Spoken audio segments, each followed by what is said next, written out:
Միացյալ Նահանգների ղեկավարը դրական է գնահատել Մոսկվայում իր բանագնացների հանդիպումը նախագահ Վլադիմիր Պուտինի հետ։ Դոնալդ Թրամփի խոսքով ԱՄՆ ներկայացուցիչներ Սթիվ Ուիթքոֆը եւ Ջարեդ Քուշները տպավորություն են ստացել, որ Պուտինը ցանկանում է ավարտել Ուկրաինայի հետ պատերազմը։ Թրամփի կարծիքով ՌԴ նախագահը կցանկանար վերադառնալ բնականոն կյանքի եւ առևտուր անել Միացյալ Նահանգների հետ հազարավոր կյանքեր կորցնելու փոխարեն։ Այդուհանդերձ Թրամփը թերահավատություն է հայտնել, թե հանդիպումն արդյունքներ կտա։ Չեմ կարող ասել ինչի կհանգեցնի այդ հանդիպումը, որովհետև տանգոյի համար երկուսն են հարկավոր, նշել է նա։ Միևնույն ժամանակ Ուիթքոֆը եւ Քուշները Մայամիում կհանդիպեն Ուկրաինայի ազգային անվտանգության եւ պաշտպանության խորհրդի ղեկավար Ռուստեմ Ումերովի հետ խաղաղության շուրջ հետագա քննարկումների համար։ Դեկտեմբերի 2-ին Կրեմլում կայացած հանդիպումից հետո Ռուսաստանի նախագահի օգնական Յուրի Ուշակովը հայտարարել էր, որ դեռևս չկան փոխզիջումային տարբերակներ։ Որոշ հարցեր Մոսկվայի համար ընդունելի են եղել, որոշ հարցեր քննադատության արժանացել։ Ամերիկյան ծրագրում անընդունելի կետեր կան նաև Կիևի համար, մասնավորապես տարածքային զիջումների, ուկրաինական բանակի թվաքանակի կրճատման եւ ՆԱՏՕ-ին անդամակցության հեռանկարի հետ կապված։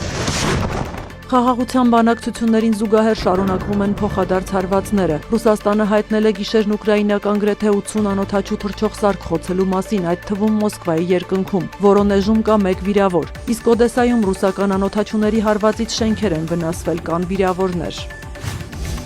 Ռուսաստանը ցանկացած դեպքում վերահսկողություն կհաստատի Դոնբասի նկատմամբ, լինի դա ռազմական թե այլ ճանապարհով, հայտարարել է Ռուսաստանի նախագահ Վլադիմիր Պուտինը India Today-ին տված հարցազրույցում։ ԴԺՀ-ն եւ ԼԺՀ-ն չէին ցանկանում լինել Ուկրաինայի կազմում եւ դա արտահայտել են հանրաքվեում, ասել է Պուտինը։ Նա հավելել է, որ Մոսկվան չի համաձայնել ամերիկյան խաղաղության ծրագրի որոշ կետերի հետ։ Դա բարդ աշխատանք է։ Կրեմլի ղեկավարը հավելել է, որ ԱՄՆ-ն առաջարկել է ծրագրի 28 կետերը բաժանել 4 փաթեթի եւ քննարկել առանձին։ Պուտինի խոսքով Ուիթքոֆի եւ Քուշների հետ հանդիպումը շատ օգտակար է եղել։ Նրանց ներկայացրած առաջարկները հիմնված են Թրամփի հետ նախկին քննարկումների վրա։ Կրեմլի ղեկավարը նշել է, եվրոպացիները պետք է ներգրավվեն ուկրաինական կարգավորման աշխատանքներում, այլ ոչ թե խանգարեն։ Նա հավելել է, որ Ռուսաստանը մտադիր չէ վերադառնալ մեծութնյակ։ Պուտինի խոսքով Մոսկվան դադարել էր մասնակցել խմբի հանդիպումներին դեռ մինչև 2014 թվականը, երբ G8-ը դարձավ G7։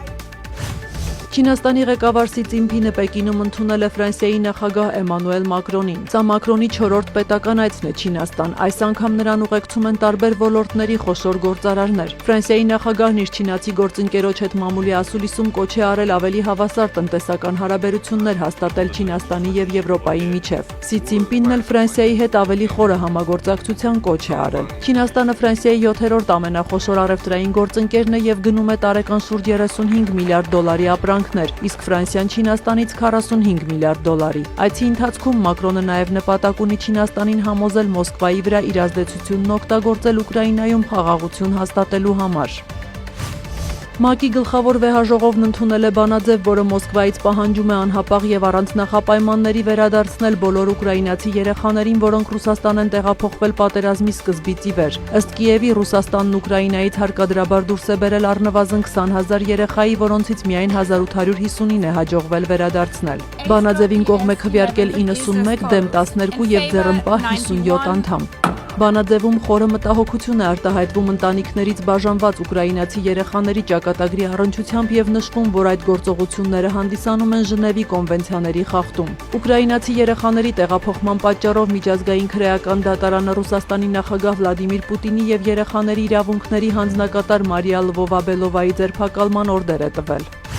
Ավստրիայում մեկնարկում է ԵԱՀԿ արտգործնախարարների խորհրդի 32-րդ նիստը։ Միջոցառման շրջանակում Ադրբեջանի արտգործնախարար Ջեյհուն Բայրամովը եւ նրա թուրք պաշտոնակից Հաքան Ֆիդանը հանդիպում են ունեցել։ Կողմերը քննարկել են երկու երկրների միջև ամուր բարեկամական, եղբայրական եւ ռազմավարական դաշնակցային հարաբերությունների զարգացումը։ Քննարկվել են նաեւ տարածաշրջանում առկա անվտանգության իրավիճակը եւ խաղաղության ու կայունության պահպանմանն ուղղված միջոցառումները։ Բացի այդ, կողմերը քննարկել են տնտեսության եւ առևտրի, էներգետիկայի, տրանսպորտի եւ հաղորդակցությունների ոլորտներում նախագծերի իրականացման հեռանկարները։ Նախարարները նշել են միջազգային կազմակերպությունների շրջանակում սերտ համագործակցությունը շարունակելու կարևորությունը, ընդգծելով, որ Ադրբեջանի եւ Թուրքիայի միջև փոխադարձ աջակցությունը դրական ներդրում է ունենում տարածաշրջանային համագործակցության մեջ։ Ավելի վաղ Բրյուսելում ՆԱՏՕ-ի արտգործնախարարների հանդիպման ժամանակ Ֆիդանը դաշինքի գլխավոր քարտուղար Մարկ Ռյուտեի հետ քննարկել էր Սև ծովում անվտանգությունը, վերջին օրերին Թուրքիայի ափին լցանավերին հասցված հարվածների ֆոնին։